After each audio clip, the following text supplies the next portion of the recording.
Well, I've lost it. I'm going to start doing episode reviews up on this channel so that at least once a week I can get a video up without having to think too hard about a script. I can write the script as I watch here, so it won't be too bad, but oh my god, uni is killing me. I do try my best to record my own thumbnails when I make them, but you know what? My computer hates recording my own thumbnails, so you always get to see the thumbnails that I make for Dylan, or Ant, or actually those are the only two you ever get to see now these days. It's like, when I try to make a thumbnail for myself, or when I try to make a wallpaper, heaven forbid I can actually record my screen while actually doing it, because it always crashes somehow, and then I'm frustrated. Anyway, I'm trying OBS screen recorder now, or OBS Studios. Anyway, see you after that intro.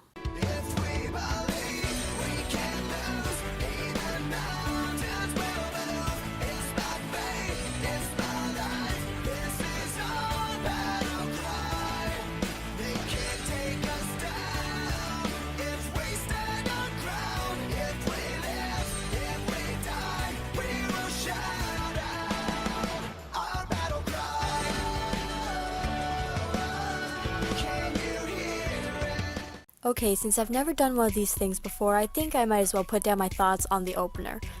I like it. What, were you expecting something more in-depth than that? An analysis, or maybe a play-by-play breaking it down?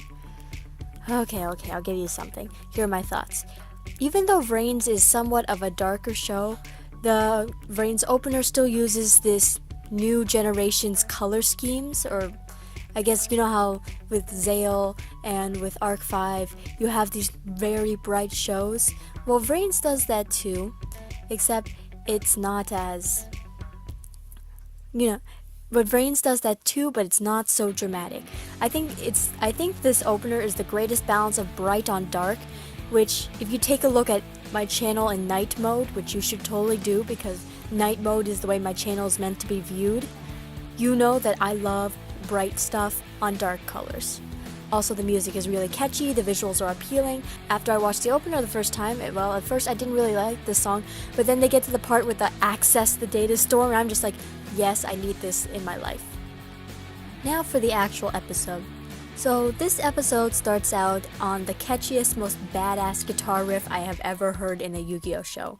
And that's probably including the dubs that I have watched, and maybe the dubs that I haven't watched. And I have watched a lot, well, I haven't watched a lot of the dubs. I've watched GX dub, DM dub, Zexel dub, that's the only dubs I've watched. Anyway, this soundtrack is probably my favorite Yu-Gi-Oh soundtrack of all time. I mean, we're having so much going on in this soundtrack that it's just crazy. Now, we have the soundboard in the openings and the endings, which is pretty cool. I mean, we had those in Arc 5. But then for the the OST, the official soundtrack, we have such a variety of different types of music. I mentioned this before in the last video, or maybe in the comments of somebody's video, I don't remember where I mentioned it, but we have this smooth jazz score for one of the school scenes. I think it was episode 15. I was talking about it. Anyway, it alternated between muted and non-muted trumpet. There was some mellow flute in between. It was a very smooth and appropriate soundtrack for that sort of thing. And again, I noticed this sort of thing. Soundtrack is probably my life. If I could do anything, well, it's band and graphics, so yes. Anyway, and also the OST for this show, they don't just stick with one type of music, so at this point in time, the Yu-Gi-Oh! VRains soundtrack is right up there on par with the Attack on Titan soundtrack, which I think is probably one of the best soundtracks in anime I have ever heard. That's my personal opinion. So the next thing is, obviously, Blue Angel knows that Playmaker saved her from the computer virus, but the first thing she says is that she came to repay a debt, and Playmaker pretends like he doesn't know what she's talking about, but of course he does. Yusaku, I guess he knows everything at this point. And I guess that's one thing I like about Blue Angel. She always comes to repay her debts, so she doesn't want to be a damsel. She just can't help it sometimes, and she doesn't want that, so she will repay any debt that she owes. She just doesn't run silently off into the night per se. She comes back howling because she doesn't want to owe nothing to nobody. And then we go to that CEO guy, Kitamura, or whatever his name is, the one who took over Akira's job. he screams like a girl. That's basically all I noticed about him. He's annoying, he's a little shit. I want to punch him in the face. He has too much screen time. That being said, he is just a scared little man who I bet when it comes down to it will run away with a drooping mustache and a tail between his legs. On to the next thing. I don't know if this is relevant, but I suddenly gained a whole ton of respect for both Akira and Emma in that small scene following Kitamura being a stuck-up CEO. So Akira finds out that Aoi is in the VRains, and he immediately wants to abandon ship and make sure she's okay. Now, he might also have wanted to ground her some more and, restricted her freedoms and, be more smothering, but that's because he cares, so I'm not really complaining about that because he doesn't know how to do it any other way. This is just how he works.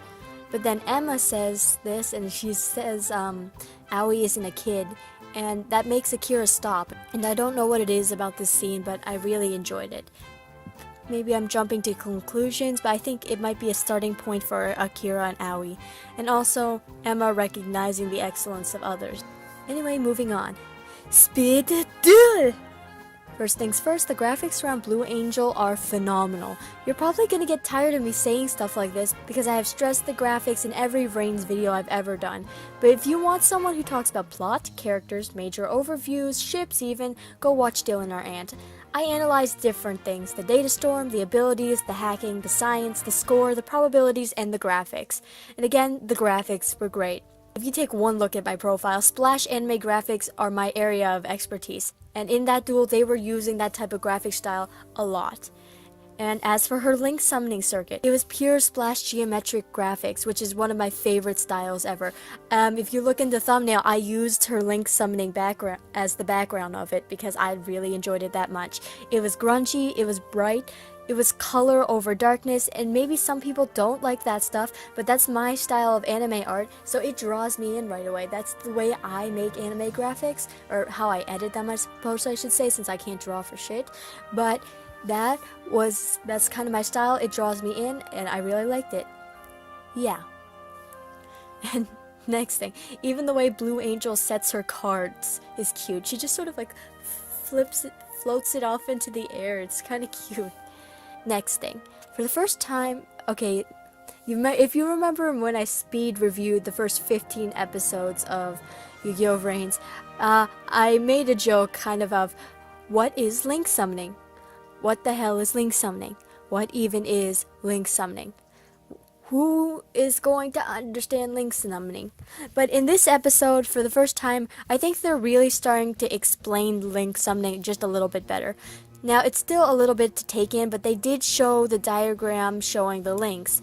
Like, they showed Holy Angel and her link markers where they would be on the card, and then they lit up the diagram. She explained that when they lit up the field, and she explained that when a trickster is linked diagonally to her or whatever, you take damage, and I think that's a step in the right direction. They did this actually a couple times in the show, not just with Holy Angel, but with several of the other monsters.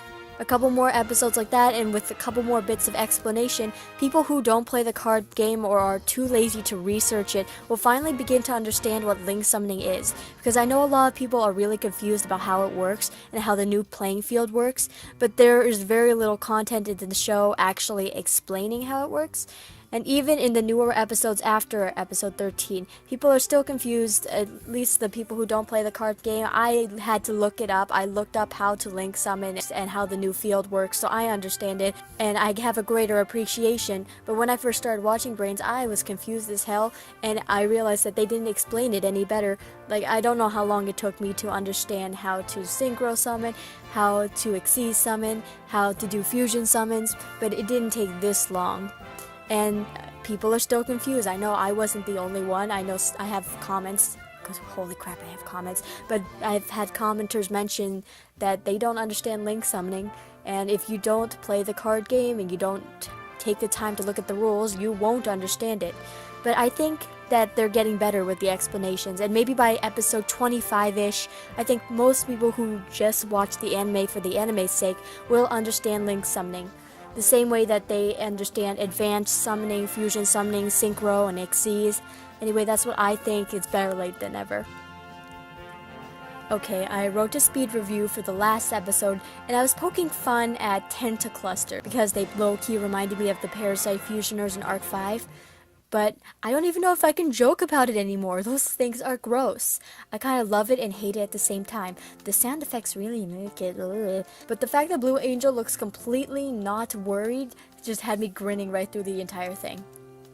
Now, I think the most entertaining part of this duel was probably when Aoi and the AI were just throwing effect damage back and forth and back and forth. It's like, I activate this card, well, I activate this card, well, my effect activates, well, my effect triggers your effect. And it's like, and then it's like, and then this card activates, it's like, and then my special ability activates, it's like, that was fun, I really liked it.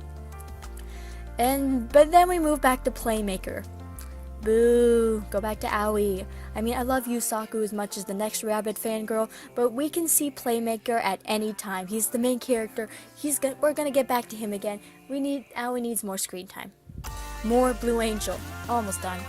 As usual, I do love the Data Storm animation. I always theorize a lot about what could be hiding within the Data Storm, because I always thought that the data material was like a bunch of little links that could be pieced together to be anything, because, link summoning, dual links seem to be a thing, and, data is a bunch of little pieces, so if you link together data, that's just how my mind works, that's how I thought data was working.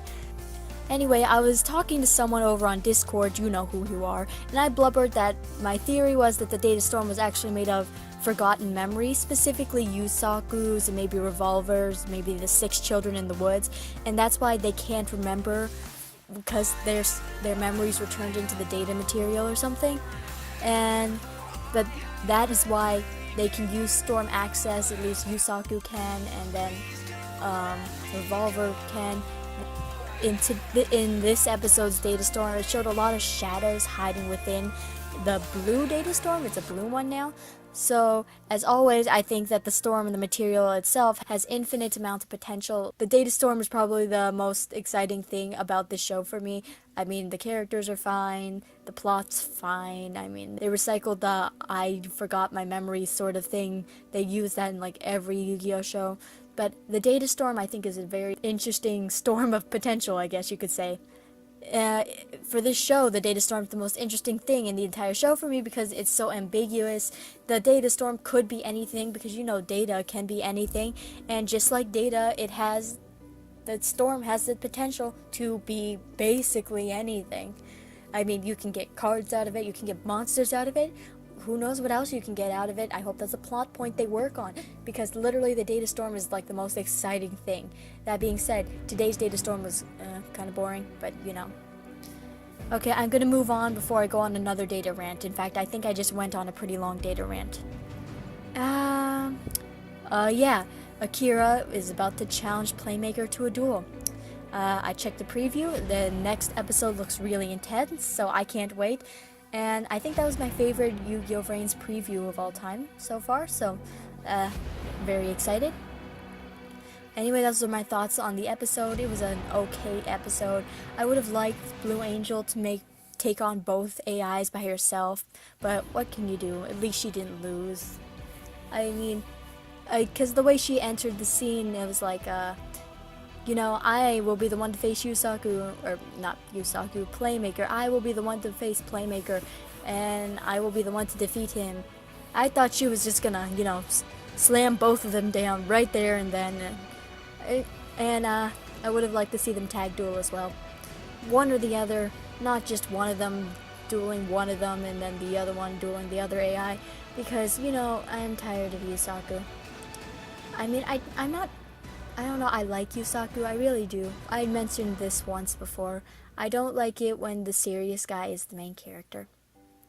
Yeah, that's why I like when they're like a side character who has a main role. I'm not denying that. It's fine because this is the way the story is and Yusaku fits that main character role, so what can you do?